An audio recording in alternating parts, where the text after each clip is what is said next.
j'espère que vous allez bien. Encore bonne fête de Pâques. Soyez bénis en ce jour. Aujourd'hui, j'aimerais donner quelques conseils à mes jeunes frères, à mes jeunes sœurs et même à ceux qui sont mariés. J'aimerais juste aujourd'hui qu'on parle d'un sujet qui est très important. Comme d'habitude, tous nos sujets sont importants, mais aujourd'hui, j'aimerais parler aussi des blessures intérieures et des blessures émotionnelles. Blessures intérieures, blessures émotionnelles, ce sont les mêmes choses. Les blessures émotionnelles, blessures intérieures, c'est quoi? Ce sont des blessures que nous avons depuis, disons, nos temps d'enfance.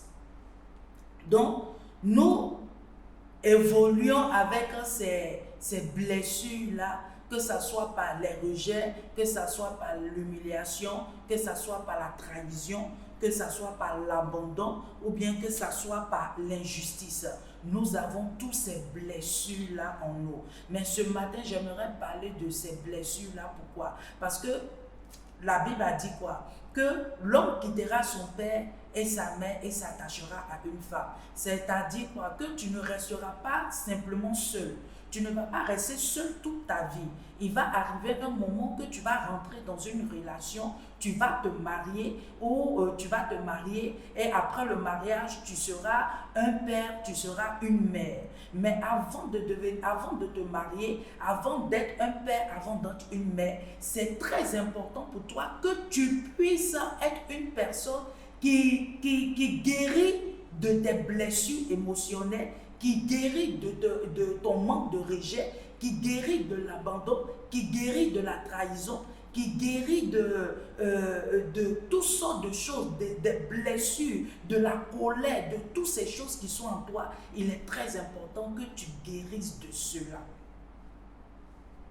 Il est très important que tu guérisses de cela parce que tu vas rentrer dans une relation.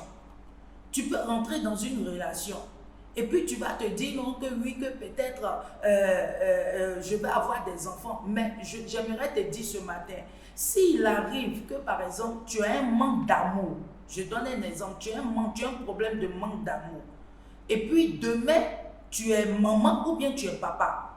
Tu ne peux pas donner de l'amour à ton enfant, ni à ta femme, ni à ton mari, parce que tu as un problème de manque d'amour. Donc, avant de rentrer dans un mariage, avant de rentrer dans une relation, il est important que tu puisses guérir de ce problème de manque d'amour-là. Et cette personne qui peut t'aider, c'est Jésus-Christ de Nazareth qui peut t'aider à guérir de ce manque d'amour-là. Ou bien soit tu as un problème de colère. C'est Jésus-Christ qui peut t'aider à guérir de ce problème de colère. Le problème de rejet, c'est Jésus-Christ qui peut t'aider à guérir de ce problème de rejet. C'est Jésus-Christ seul aussi qui peut t'aider à guérir de ce problème de trahison.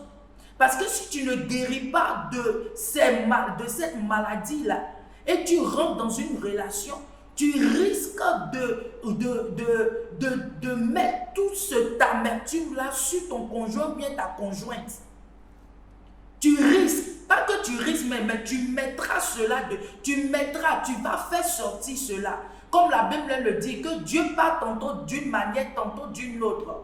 Tu peux vouloir rentrer dans une relation et tu vas penser que c'est toi qui vas faire changer cette personne-là. Mais tu ne peux pas le faire changer ou bien la faire changer. C'est Jésus-Christ qui peut faire changer cette personne ou bien faire changer que ça soit il ou bien que ça soit elle. C'est Dieu seul qui peut les changer. Ce n'est pas à toi de le changer.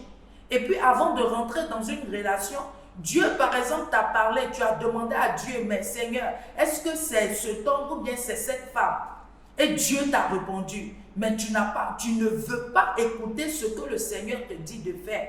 Et toi-même, tu rentres dans cette relation et tu te dis que oui, que par la prière, par les paroles, par les trucs, que le Seigneur va le changer. Non, j'aimerais te dire ce matin, c'est pas toi qui vas changer un homme, c'est pas toi qui vas changer une femme, mais c'est Jésus-Christ de Nazareth qui peut changer une personne.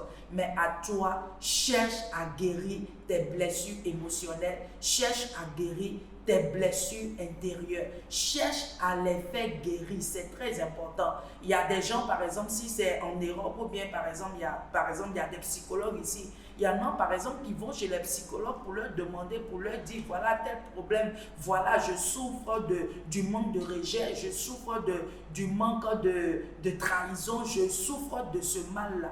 Et il parle, mais avec Jésus-Christ, Jésus-Christ seul aussi, il peut enlever, j'aimerais te dire ce matin, Jésus-Christ seul peut enlever ces manques-là aussi en toi. Donc, il est très important que tu puisses guérir de tous ces mal qui sont en toi. Et si tu me suis ce matin et que tu ne connais pas le Seigneur en tant que ton Seigneur sauveur personnel, j'aimerais te dire ce matin que c'est Jésus-Christ seul qui peut guérir tes blessures émotionnelles. Et si tu veux faire la paix avec lui, j'aimerais que tu inclines ta tête et que toi-même tu dis, Seigneur Jésus-Christ, je viens à toi tel que je suis. Je sais que je suis un pécheur. Je sais que j'ai des blessures en moi. Éternel, pardonne-moi et délivre-moi au nom de Jésus-Christ. Merci Seigneur pour tout ce que tu fais. Merci Seigneur de m'avoir gardé, protégé. Merci d'avoir envoyé ton Fils à la croix pour moi. Sois béni en ce jour, sois élevé en ce jour. Au nom de Jésus-Christ. Et si tu as fait cette prière, sache que le Seigneur est avec toi. Le Seigneur est avec toi. Sois béni en ce jour. Et n'oubliez pas que vous suivez Vie Glorieuse. Soyez bénis et à bientôt.